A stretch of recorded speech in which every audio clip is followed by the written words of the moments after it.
Pemirsa, skandal besar kembali mencoreng sistem pemasyarakatan di Indonesia. Sebuah praktik sindikat penipuan asmara atau love scamming yang beroperasi dari dalam penjara, tepatnya di rumah tahanan Kota Bumi, Lampung Utara terbongkar.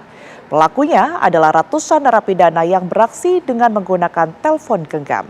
Selengkapnya dalam ulas utas tipuan asmara dari balik penjara.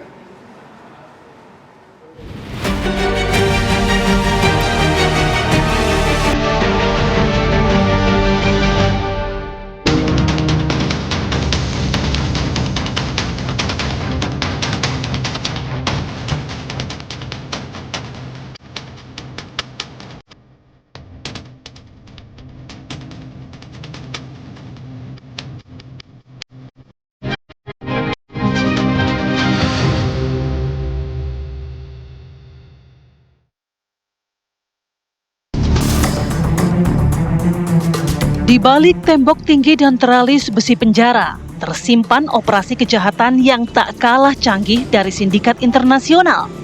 Bukan narkoba, bukan pula penyelundupan senjata, melainkan cinta palsu.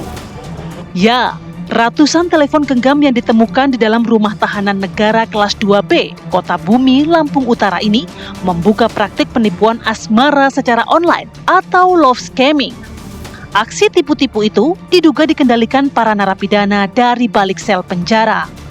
Terbongkarnya kasus ini bermula dari operasi pemeriksaan yang dilakukan oleh tim gabungan Direktorat Jenderal Pemasyarakatan bersama Direktorat Reserse Kriminal Khusus Polda Lampung di Rutan Kota Bumi. Petugas pun menemukan 156 unit telepon seluler yang berada di tangan ratusan warga binaan. Dari hasil pemeriksaan, patut diduga pelaku sebanyak 137 orang dan saat ini seluruhnya telah dipindahkan sementara dari Rutan Kelas 2B Kota Bumi ke Rutan Kelas 1 Bandar Lampung. Rumah tahanan seharusnya menjadi ruang pembinaan bagi para pelanggar hukum. Namun di Rutan Kota Bumi Lampung Utara, jeruji besi tak mampu membendung kejahatan digital.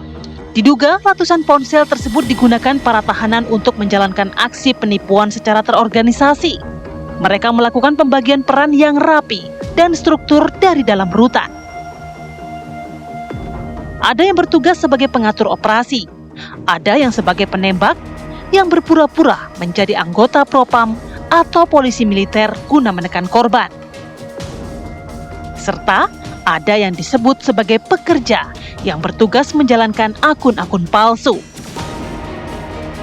Para pelaku disebut menggunakan akun media palsu dengan identitas anggota TNI dan Polri untuk mendekati dan memperdaya korban yang mayoritas perempuan. Pekerja membuat akun media sosial fake mengaku sebagai anggota TNI maupun Polri. Yang kedua, pekerja mendapatkan korban wanita. Yang ketiga, pekerja mengajak pacaran. Bahwa di sisi lain para pelaku ini seringkali memanfaatkan berbagai media sosial, terutama yang paling sering adalah menggunakan media sosial Facebook dan kemudian Instagram. Yang kedua adalah juga ini mengindikasikan juga rentannya masyarakat pada kelompok yang terkategorisasi sebagai perempuan. Dalam konteks viktimologi, perempuan dan anak gitu ya, menempati strata tertinggi saat menjadi target dari korban kejahatan, sehingga mereka inilah yang seharusnya bisa disasar dalam konteks literasi digital yang berkaitan dengan love scam. Setelah komunikasi terjalin dan hubungan emosional terbentuk, korban kemudian diajak melakukan video call. Rekaman percakapan pribadi itu lalu dipakai sebagai alat ancaman. Korban diminta mengirim uang agar video asusila tersebut tidak disebarluaskan. Pekerja meminta dana penghapusan video kepada korban agar tidak menyebar ke media atau ke berita. Yang ketujuh, korban mentransfer ke rekening penampung. Kemudian para pelaku melakukan pembagian hasil kejahatan dengan rincian 30% kepada pemuka dan 10% kepada penembak, 60% kepada pekerja. Scammer-scammer seperti ini termasuk love scam gitu sangat efektif. Kenapa? Karena yang diserang itu adalah sisi emosional dari manusia. Jadi ketika korban sudah merasa dekat gitu, kemudian sudah merasa connect gitu ya, rasa curiga itu biasanya turun gitu. Turunnya bahkan turun drastis gitu. Mereka percaya karena melihat bahwa orang ini yang paling memperhatikan dia gitu ya, kalau kita berbicara masalah love scam gitu ya. Nah, korban ini sering tidak sadar ketika dimanipulasi gitu. Di era digital, teralis besi penjara tak lagi cukup untuk bisa menghentikan aksi kriminal. Love scamming, aksi kejahatan yang bisa dilakukan lintas daerah, bahkan negara, lagi-lagi memakan korban. Meskipun pelakunya orang-orang yang berada di dalam tahanan, nyatanya ratusan orang menjadi korban manipulasi mereka. Kejahatan digital ini pun lagi-lagi memperlihatkan wajah baru kriminalitas di tanah air.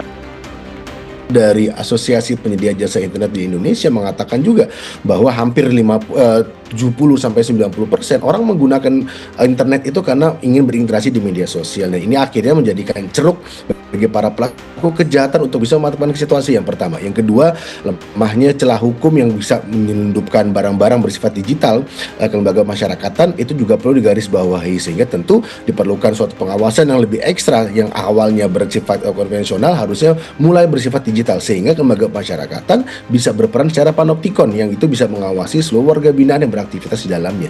Yang ketiga, tentu diperlukan lagi aspek-aspek yang bisa memperkuat sejauh mana kerentanan terhadap korban ini bisa diminimalisir atau kemudian bisa dimitigasi. Karena orang-orang yang kemudian menjadi korban adalah orang-orang yang memang dalam tanda kutip, mohon maaf, misalnya membutuhkan perhatian, terus kemudian gemar menghabiskan waktu ini di media sosial, meskipun tidak kemudian bisa disalahkan, tapi akhirnya mereka menjadi sasaran empuk bagi para pelaku kejahatan, khususnya adalah para pelaku love scam.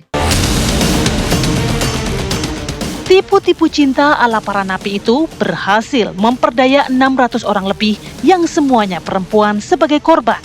Sebanyak 249 orang diantaranya diketahui telah mentransfer uang yang totalnya mencapai 1,4 miliar rupiah.